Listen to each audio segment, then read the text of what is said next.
tarde a todos. Vamos nesse momento nos ligando com o nosso mentor individual, com a espiritualidade amiga desta casa, com Joana de Ângeles, Irmã Rosário, Irmã Teresa, e agradecer a todos pelo carinho, pela amizade, pelo acolhimento. Nos ligamos com nossa mãezinha querida, Maria de Nazaré, pedindo a ela que nos envolva na sua luz, na sua paz, na sua serenidade, que nos aconchegue juntinho ao seu coração de mãe num abraço muito caloroso. De mãos dadas a Maria, chegamos à presença do nosso Mestre amado Jesus e a Ele pedimos que derrame a sua luz sobre nós, que nos auxilie no entendimento e na aplicação dos seus ensinamentos em todos os momentos da nossa existência. De mãos dadas a Maria e a Jesus, chegamos à presença do nosso Pai Criador.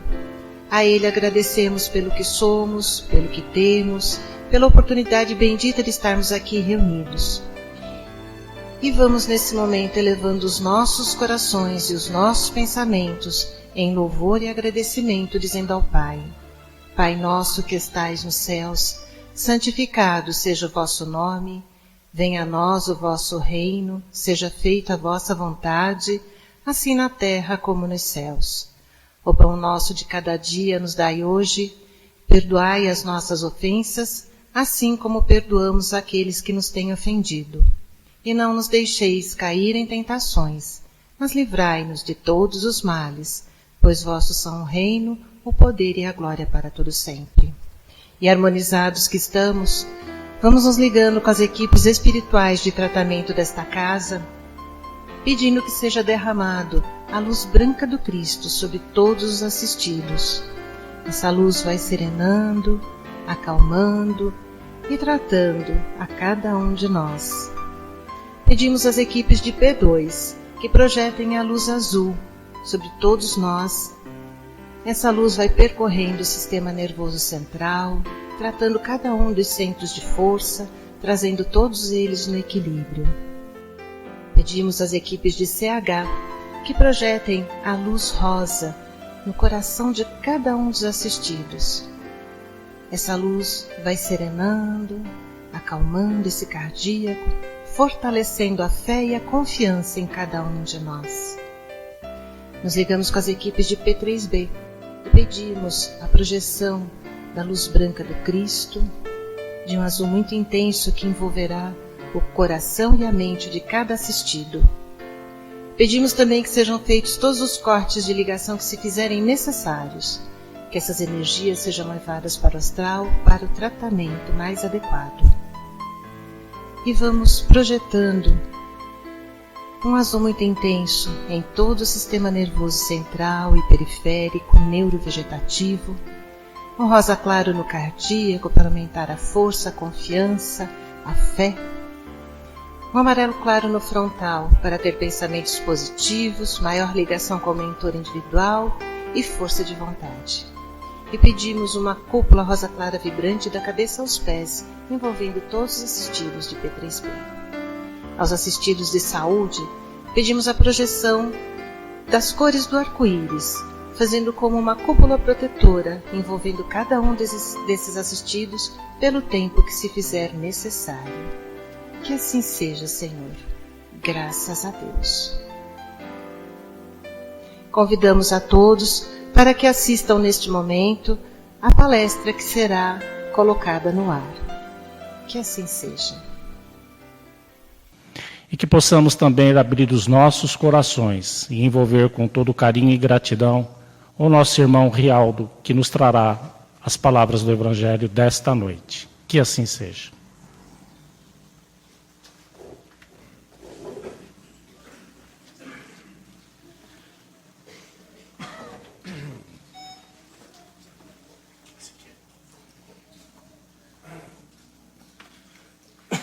Boa noite a todos. Que a luz de nosso Senhor Jesus Cristo nos envolva e que os lenitivos recebidos nessa noite possam permanecer até quando se for necessário. O nosso tema de hoje é sobre a primeira revelação dentro do Evangelho segundo o Espiritismo. Sabemos que no primeiro capítulo do Evangelho segundo o Espiritismo, o lema principal é: eu não vim destruir a lei. E é nesse capítulo que o Evangelho nos traz as 3 grandes revelações divinas, que a primeira é Moisés, a segunda é Cristo e a terceira é o Espiritismo através do Espírito da Verdade. E para que não pareça piegas e não pareça, da nossa parte como espíritas, não cometemos aqui um pecado capital achando que o Espiritismo está acima da soberba, né? Estamos acima de qualquer outra religião ou qualquer outra doutrina, né? Que somos únicos, mas entendermos, para que possamos entender um pouquinho o porquê que o Espiritismo é a terceira revelação divina, através do Espírito da Verdade, quando foi codificado por Kardec, por isso que está no Evangelho segundo o Espiritismo, a gente precisa entender um pouquinho de história, porque é impossível falarmos de Evangelho, e normalmente as pessoas quando me perguntam, pô, mas você é kardecista, e vocês do Espiritismo usam a Bíblia, né? A resposta é direta, não, nós não usamos a Bíblia, nós usamos o Evangelho segundo o Espiritismo. Porém, neste primeiro capítulo, ele nos remete a Moisés e a Jesus, e não podemos nos esquecer que ambos eram judeus, né? Ou hebreus para a época, né? Não podemos esquecer disso.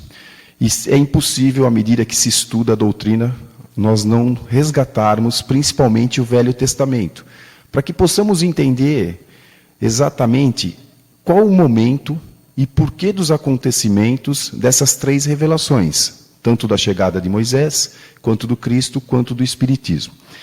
Então, a gente precisa, para entender o Velho Testamento, e a gente se perde um pouco quando a gente começa a falar de Velho Testamento, porque entra muito nome, e eu vou citar alguns nomes aqui, e isso faz com que a gente volte 5.000 anos, né? Nós estamos a 2.000 depois de Cristo, vamos jogar mais 3 para trás.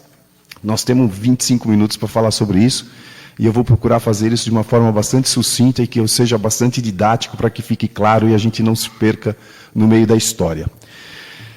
Então, muito tempo atrás, bem antes de Moisés, existem aqueles povos que viviam na região do Oriente Médio ou da Mesopotâmia, independente da situação da época de história que a gente está, vamos chamar de Oriente Médio para a gente se posicionar melhor. Todos os povos que viviam naquela época, eles tinham um conceito de politeísmo, ou seja, o conceito de vários deuses, né? Não existia o conceito do Deus único, né? Se a gente puxar um pouquinho na memória, que a gente aprendeu, era o Deus do Sol, o Deus da Lua, o Deus da colheita, o Deus do vento. Então, essa ideia de politeísmo, de vários deuses, ela foi cultivada, ela parte desse princípio, né? E aí, tem um cara lá, um hebreu, chamado Abraão, que recebe Deus. Ele tem na verdade hoje sabemos, ele tem uma mediunidade desenvolvida, e ele tem uma visão onde ele conversa com Deus, e Deus fala para ele, propõe para ele o seguinte: eu quero fazer uma aliança com você, e a minha aliança é baseada em uma única coisa. E ele fala, mas qual Deus é você? Ele fala, eu sou o Deus único. E a minha aliança vai baseada nisso. Se você se propagar a ideia do único Deus, que sou eu te garanto 2 coisas. Eu te garanto uma descendência próspera, ou seja, que a sua família vai ser grande e contínua, e eu te garanto uma terra prometida, né? E esse Abraão aceita essa aliança com esse Deus, pega a sua esposa, chamada Sarai, pega o pai, o sobrinho, e parte em busca da terra prometida. Em busca dessa terra prometida significa buscar algo melhor, procurar um lugar melhor. Parte da cidade que morava e vai em busca desse lugar melhor. O tempo passa, a mulher dele não consegue engravidar, né? E era normal naquela época, quando as mulheres não tinham essa certa fertilidade, cediam as escravas para que houvesse a descendência, a continuidade da família. E Abraão tem um primeiro filho com uma escrava, com essa serva, né, cedida e concedida pela mulher Sarai, e esse filho recebe o nome de Ismael. E aparece Deus novamente para ele e diz para ele assim, muito bem, você mostrou fidelidade e está em busca da terra prometida, mas eu também te prometi a descendência próspera. Mas ele responde, mas eu já tenho a descendência próspera. Ismael cresceu, tem filhos, está né, progredindo na sua descendência. E ele fala, não, você terá filho, você terá uma descendência com a sua esposa. E de uma certa forma ele ri, porque afinal de contas, naquele momento, a esposa já estava até velha. E para aquela época ela devia ter uns 40 anos, né? E ela já estava velha. E ele fala, mas até agora ela não teve filhos, como isso vai acontecer? E Deus fala para ele, crede em mim. Obviamente que isso é figurativo, não era Deus, era um espírito de luz, né, que existia todo um plano organizado para o desenvolvimento desse planeta. E ele, tá bom, obediente, continua seguindo, e realmente Sara tem um outro filho, ela engravida, ela tem um filho, e esse filho chama-se Isaac. Numa outra aparição, Deus fala para ele assim, eu preciso do sacrifício de algo muito difícil para você, eu preciso do sacrifício do seu filho. E ele, obedientemente aos princípios daquilo que ele tinha se proposto, filho único, porque o outro já tinha crescido, e não era o filho com a mulher, ele se propõe e fala, ok. E ele vai para o determinado local do sacrifício, prepara toda a fogueira, e ele está realmente disposto a colocar o filho, né, num dilema enorme, porque, poxa, como é que a minha descendência vai prosperar se o único filho que eu tive com a minha esposa, vou ter que sacrificar. Mas ele leva isso a vias de fato, e no momento que ele vai fazer o sacrifício de Isaac, aparece um anjo e fala, basta, né? Não é necessário, nós estamos apenas testando a sua fidelidade a Deus, com Deus. E ele sai daquele lugar de preparatório do sacrifício e segue. Isaac cresce, Isaac tem filhos, né? E essa aliança se mantém, afinal de contas, ele mostra por 2 vezes já uma fidelidade enorme com Deus. E no momento que Isaac cresce e tem filhos, ele tem, na verdade, gêmeos, né? Os dois se chamam Esaú e Jacó, sabemos a história. Esses gêmeos, embora sejam gêmeos, têm um primogênito, que é Esaú, mas que vem dessa primogenia para Jacó, né? Que sempre o mais velho, principalmente na tradição judaica, você tem um respeito muito grande por aqueles que são os mais velhos. E ele vem dessa primogenia, e Jacó passa a ser o patriarca de toda a história do povo judeu, praticamente logo na sequência de Abraão, que é o primeiro que desafia e que cria essa aliança com Deus. Muito bem. Jacó se casa, na verdade, ele se casa com 2 mulheres, mas ele vem a ter filho com 4 mulheres. E dessas 4 mulheres nascem 12 homens. Literalmente 12 homens. E aí a gente escuta na história bíblica que esses 12 homens, na verdade, é o que se chamam as 12 tribos de Israel. E por que se chama as 12 tribos de Israel e não as 12 tribos de Jacó? Porque quando havia uma transformação naquela época de comportamento, por exemplo, né, naquele momento, uma das grandes alianças que ele havia feito com Deus, que Abraão, que na teoria esse filho, esse é o avô de Jacó, né? Como havia se concretizado essa teoria, essa profecia, ou esse acordo dessa aliança com Deus, que a descendência seria próspera, porque Abraão tem Isaac, que tem Esaú e Jacó tem 12 filhos. Né? Então isso estava se confirmando, estava se concretizando. Essa transformação, essa fé, esse credo, né, de confiança, cria uma transformação. Então, para simbolizar isso, se muda os nomes. Então Jacó deixa de ser Jacó e passa a ser Israel. Por isso que os 12 filhos chama-se as 12 tribos de Israel na Bíblia. É uma simbologia, mas o que isso representa, e eu vou fazer um parênteses, porque isso nos traz, e talvez a gente entenda um pouco da modernidade e da cultura judaica, né? O judeu hoje, até hoje, ele acredita que todo judeu é descendente dessas 12 tribos. né? Por isso que é tão fechado, por isso que o grupo é sempre entre eles, né? Porque aqueles que não fazem parte dessa árvore genealógica, na teoria não têm o mesmo sangue, então não têm a mesma pureza, né? Então isso explica um pouco, né, esse comportamento judaico dos dias de hoje, e como eu falei, de 5.000 anos atrás, que vem vindo, né, essa pureza de raça. Muito bem. Acontece que eu vou puxar um pouquinho aqui, puxar um detalhe, que que Deus fala para Abraão lá atrás: olha, eu te dou, se você me der o monoteísmo, ou seja, se você compartilhar a ideia de um Deus único, eu te dou essa descendência próxima e uma terra prometida. Essa primeira parte estava sendo cumprida, né? E Jacó, dentre esses 12 filhos de Jacó, e esse grupo vai se mantendo fiel ao monoteísmo, vai se mantendo fiel à crença de um Deus único, ok? Fora, não havia nenhum outro grupo daquela época que acreditava em Deus únicos. O povo hebreu era o único que acreditava. Aí vocês estão falando para mim, mas é um cara que virou 2, que virou 12, né? Obviamente isso é simbólico, porque vai tendo, né, as outras gerações. Muito bem. Jacó, ou Israel, desses 12 filhos, o 11º que nasce, né, recebe o nome de José.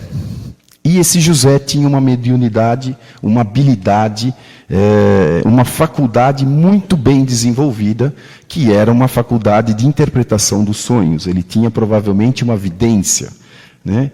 E esse José diz para os 12 irmãos, falando assim: eu tive um sonho, que vocês um dia se curvarão para mim, né? E os irmãos acham aquilo um absurdo, porque onde já se viu, dentro de uma família pura judaica, né? O cara é o 11º, vai falar que eu vou me curvar para ele, que talvez sou o mais velho, que eu sou o segundo? Jamais isso vai acontecer. E ele vai além, e ele fala: eu tive o mesmo sonho, só que dessa vez, além de vocês 12, o meu pai vai se curvar a mim, que é o Jacó, ou o Israel. E eles acham isso um absurdo. Mas acontece que, como um ser iluminado, esse José, claro, atrai o carinho maior do pai, né? Jacó, Israel, tem um carinho muito grande por esse José, e isso cria uma certa inveja entre os 11 irmãos, embora Benjamim era o 12º, o menor, não estava tão envolvido a isso, mas entre esses irmãos isso se cria uma certa rivalidade. Muito bem. Um dia, eles estão lá pastorando as ovelhas, né? Jacó ou Israel, só para ficar claro para vocês, está com Benjamim, que é o mais novo, está com José, e os irmãos somem da vista dele, e ele fala para José assim: vai lá ver seu irmão. E ele vai ver o irmão, procurar os irmãos aproveitam que ele está sozinho, fora longe dos olhos do pai protetor, e traem, de uma certa forma, armam um plano para matar José. E um irmão mais velho fala assim: não, agora não precisa matar direto não, joga ele nessa vala aí, deixa ele aí, que o tempo, o calor vai matá-lo, e a gente esquece ele por ali. Muito bem. Nisso os irmãos vão embora, um outro irmão vira e fala assim: não vou fazer isso. Arranca ele da vala, está passando uma caravana, vende ele para uma caravana, mata um bezerro, suja de sangue as vestes e leva para o pai e diz: olha, uma fera do deserto o pegou, infelizmente ele morreu. O pai sente muito isso e a vida dele segue. Aquele garoto que foi vendido por uma caravana acaba caindo no Egito. E quando ele chega no Egito, ele é adotado, ele é recebido por uma família de egípcio, né, que prestava serviços ao faraó, e ele vira um escravo, um servo dentro da casa, e durante um tempo ele fica nessa convivência com essa família, até que a mulher desse egípcio, né, tenta seduzi-lo, ele resiste, e ela arma um plano, né, dizendo que ele tentou seduzi-la, e que ela que não quis. Que na verdade foi o contrário. Isso leva para a cadeia. E o que isso é a grande sorte dele. Ele vai preso por essa traição, né? amorosa aí com a esposa do servo, ele vai preso. E na cadeia ele começa a ganhar notoriedade, porque as pessoas têm sonho e ele começa a fazer a interpretação dos sonhos dessas pessoas. Isso logo se espalha e chega aos ouvidos do faraó. E o faraó manda chamar esse cara e fala: traz esse cara para mim que eu tenho uma pergunta para ele.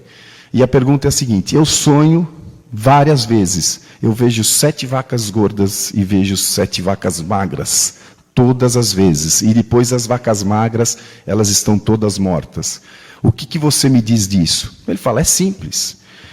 Isso significa que durante 7 anos, o Egito vai ter tudo em abundância. Vai ter alimento, vai ter água, não haverá misérias. E depois haverá 7 anos de tempos duros, de misérias, de pobreza. E o faraó fica impressionado, não só com essa informação, mas fica impressionado com tudo que havia de boato, e fala para ele assim: e qual é a solução disso? É simples. Durante os 7 anos de riqueza, vamos armazenar o que for possível. Vamos produzir o máximo e armazenar. Porque durante a miséria nós teremos no que nos sustentar. E, obviamente, ganha a confiança e ganha toda a preferência do faraó. E o faraó o transforma no administrador geral do Egito. Se para o faraó os deuses estavam no mesmo nível, abaixo dele estava José. Né? Obviamente, passam-se os 7 anos de fartura, o Egito está abastecido, chegam os tempos de escassez, e os povos que estavam em volta vão pedir ajuda. Né? Estamos passando fome. E se depara, alguns homens se ajoelham perante e falam assim: nós vamos pedir ajuda, mas por que eu tenho que te ajudar? Ele fala para esses homens: porque nós somos uma família grande, o meu pai já perdeu um filho, sentiu muito por isso, e nós somos em 11 irmãos, e ele falou assim: eu disse que um dia vocês se curvariam diante de mim. E os irmãos olham, e nada mais é do que José, o irmão que foi vendido, e que eles simularam a morte, e que foi vendido por uma caravana, hoje é o detentor praticamente está abaixo do faraó, é o administrador geral do Egito. Isso já foi motivo até, essa história já foi motivo até de peça na Broadway, né? Joseph Amazing Technicolor Dreamcoat, uma peça bem legal. Mas, enfim, independente de qualquer coisa, existia sempre entre esses caras a ideia do único Deus. E como José, neste momento, está abaixo do faraó, ele ganha o direito, né? Ele ganha a autorização do faraó de reunir as 12 tribos. Então ele vai em busca dos 12 irmãos, dos 11 irmãos, do pai, traz o pai para o Egito, e isso vai representando a primeira condição da aliança, que seria o quê? Né? A descendência, né? Positiva, a descendência garantida. Ou seja, aquele povo hebreu está reunido num território egípcio que naquele momento era o melhor lugar do mundo, porque ali estava abastecido, o restante da região estava passando fome. E ele reúne as 12 tribos de Israel, os 12 irmãos, ele e mais os 11 irmãos, inclusive o pai, e ali se vive. Isso se passa anos, isso não tem nada a ver com Moisés ainda, isso se passa mais de 1.500 anos, mas o povo judeu se estabelece naquela região e a aliança se concretiza. Né? Se reproduzem, até que se passou aí 1000 anos, o faraó fala assim: mas peraí, tem judeu demais nessa região aqui. Se esses caras são em número maior do que nós, egípcios, numa guerra, né, eles vão tomar conta. Precisamos dar um jeito. E aí escraviza o povo tudo de novo, começa em trabalho duro, né? A quantidade de judeus, de hebreus, é muito maior do que egípcio, até que tem um espertão lá e fala assim: é fácil acabar com isso. Vamos matar os nascidos do sexo masculino. Matando, né? Não tem problema, você acaba não dando a sequência. E um outro fator já começa nessa época, né? Isso essa turma agora que eu estou falando não tem nada a ver com aquele José, tá? Ninguém mais nem lembra dessa história, nós estamos falando 1000 anos depois. Mas já existia um certo boato de que nasceria um Messias que libertaria o povo judeu, né?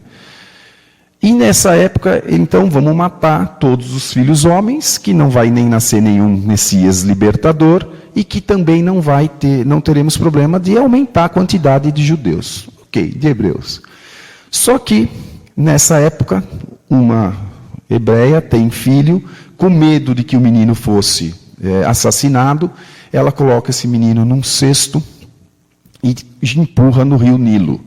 O rio Nilo que passava em frente o castelo ou a moradia do faraó, quem está ali próximo às margens do rio Nilo é a filha do faraó.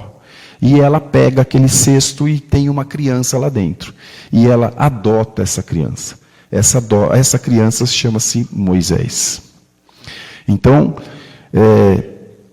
por uma organização planetária, por uma organização espiritual, a gente começa a entender, né, que nada foi por acaso.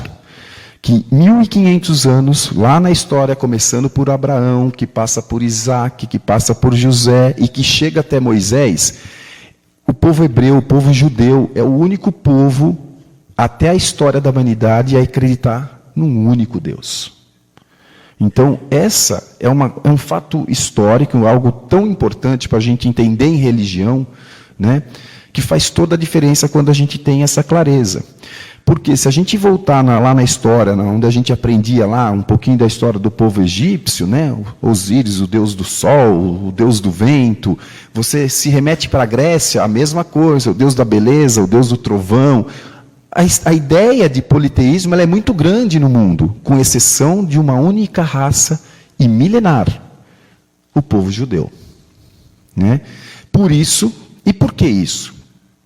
Na verdade, por que o povo judeu está ligado a Jesus? Porque era uma organização da espiritualidade maior para que Jesus encarnasse justamente no único povo que fosse fiel, capaz de sacrificar o filho em nome de um Deus único, né?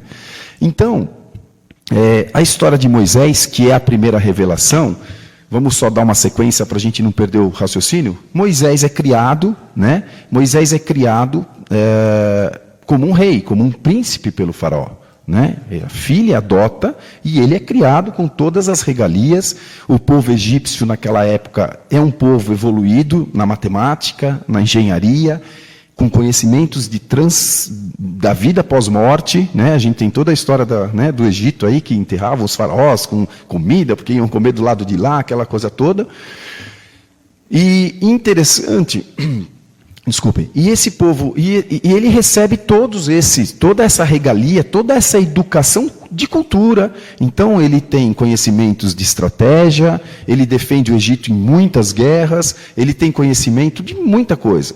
Então, um ser iluminado que veio preparado dentro do único povo que tinha 100% do conceito do monoteísmo, da crença no Deus único, e preparado com informação e conhecimento que para a época de tecnologias extremamente avançadas.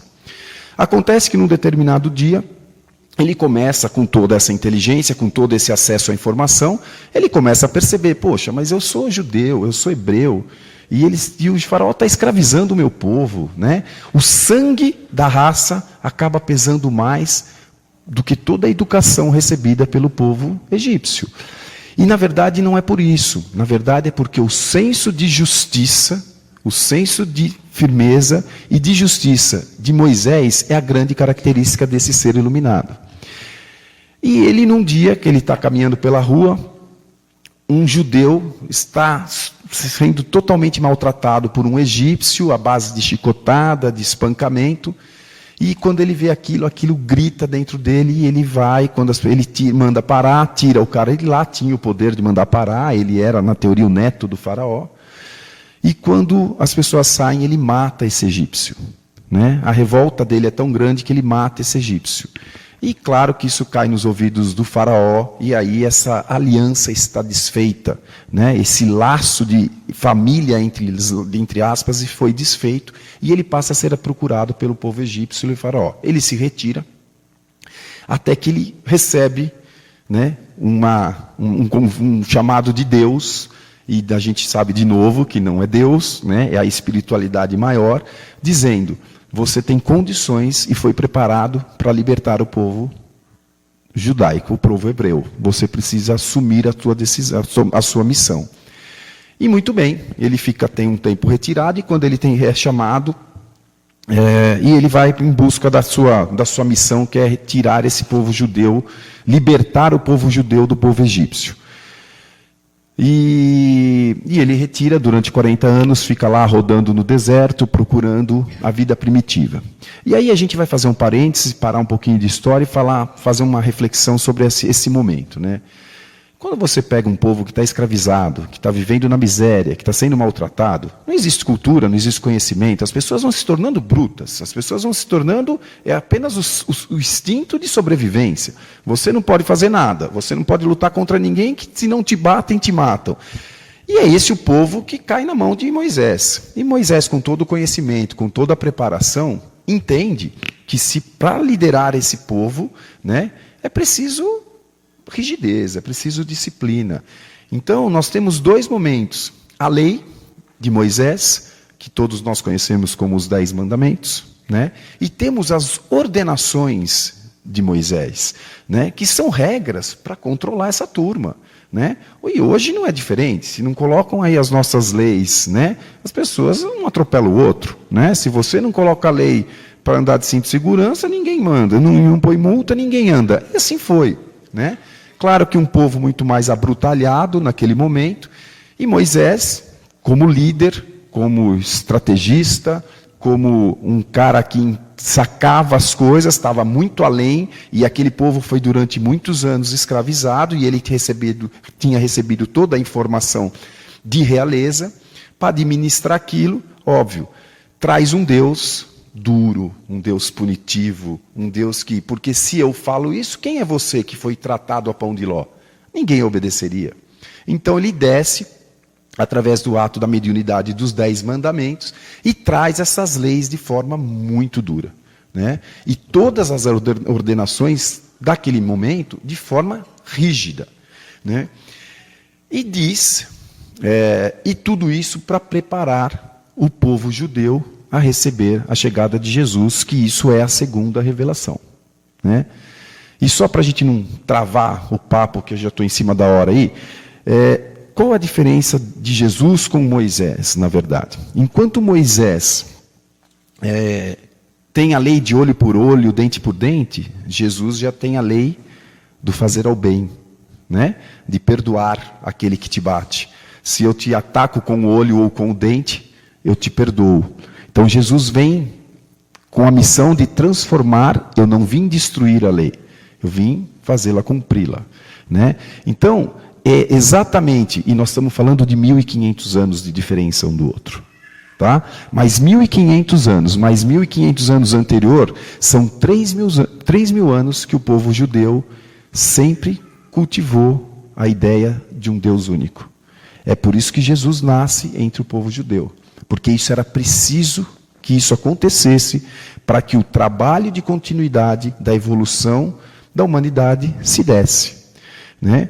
E depois a gente vem com a terceira revelação, que é o Espiritismo. Porque quando Jesus quebra toda essa rigidez desse pai brutal, que cobra, que castiga, e traz o amor, e Jesus fala do Espírito Consolador, vem o Espírito da Verdade e nos faz entender a pluralidade das existências, né? Já devíamos estarmos melhor como perdão, já devíamos estarmos muito melhor de ter trabalhado sensação de vingança, a mágoa, a raiva. Isso, com certeza, seremos cobrados da espiritualidade e seremos cobrados até pelo progresso natural das coisas. Se a gente volta rapidinho em tudo isso que a gente conversou hoje, né, a gente começa a entender que é capaz de a gente achar, alguns de nós ainda estamos vivendo na lei de Talião lá atrás, né? Qualquer discussãozinha no trânsito vira uma tragédia, né?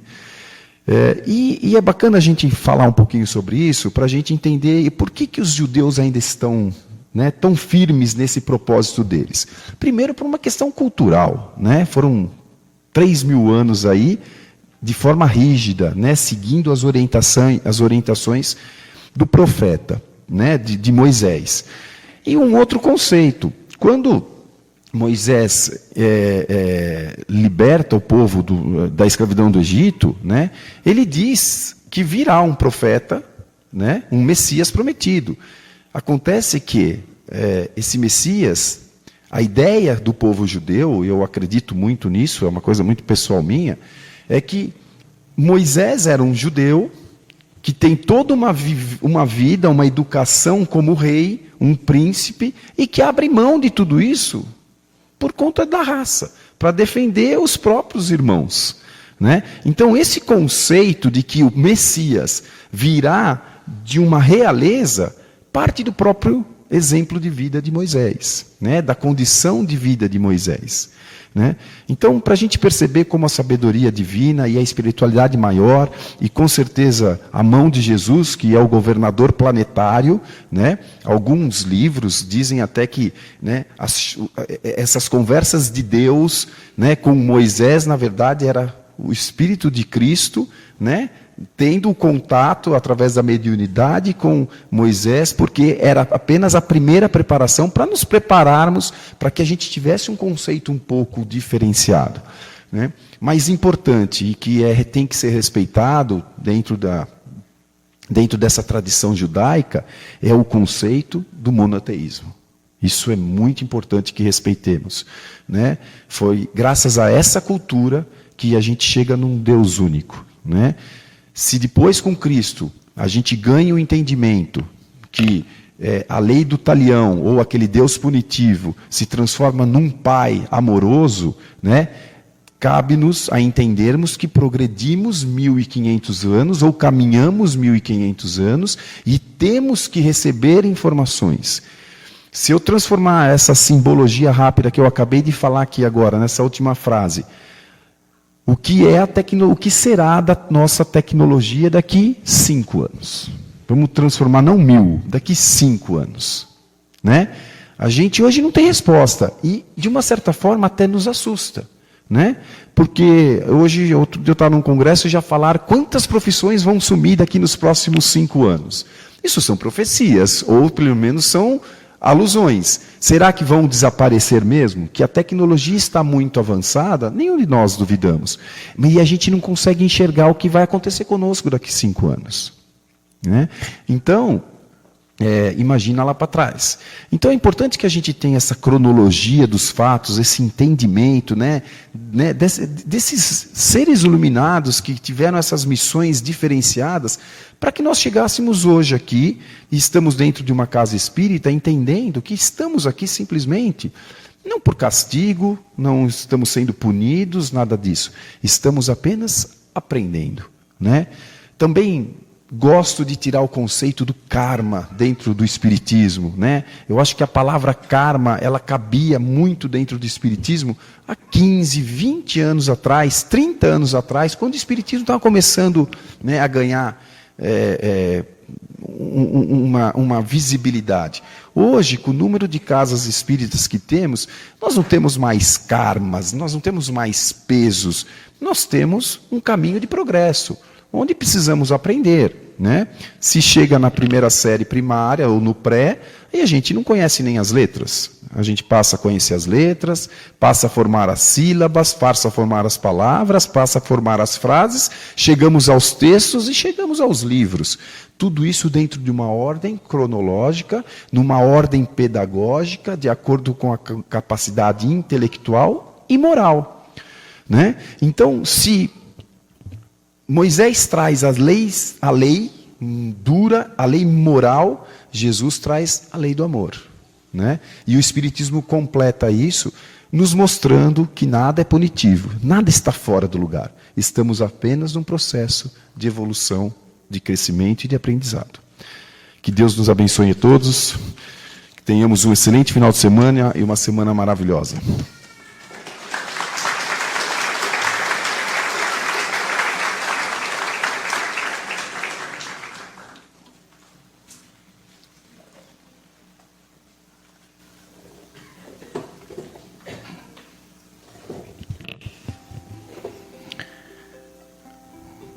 preenchidos pelo amor divino através das palavras que acabamos de ouvir, que possamos elevar as nossas vibrações em doações, entregando parte do amor que aqui recebemos aos desamparados, àqueles que não têm um teto, aos órfãos, nos asilos, aos doentes, onde quer que se encontre o irmão necessitado. Que possamos distribuir também por todo o nosso planeta, levando a paz, a harmonia e a serenidade àqueles corações que se esqueceram do amor de Deus, para que possam resgatar este amor, que os aliviará, trazendo-lhes de novo a vida plena, concedida pelo Pai Maior. Que possamos retornar aos nossos lares sob a proteção de nossa Mãe Maria, e que ao chegarmos, depositemos este amor nos corações de cada um daqueles com quem convivemos. Que Jesus abençoe a todos, tenham uma excelente noite e um ótimo final de semana. Sigam em paz.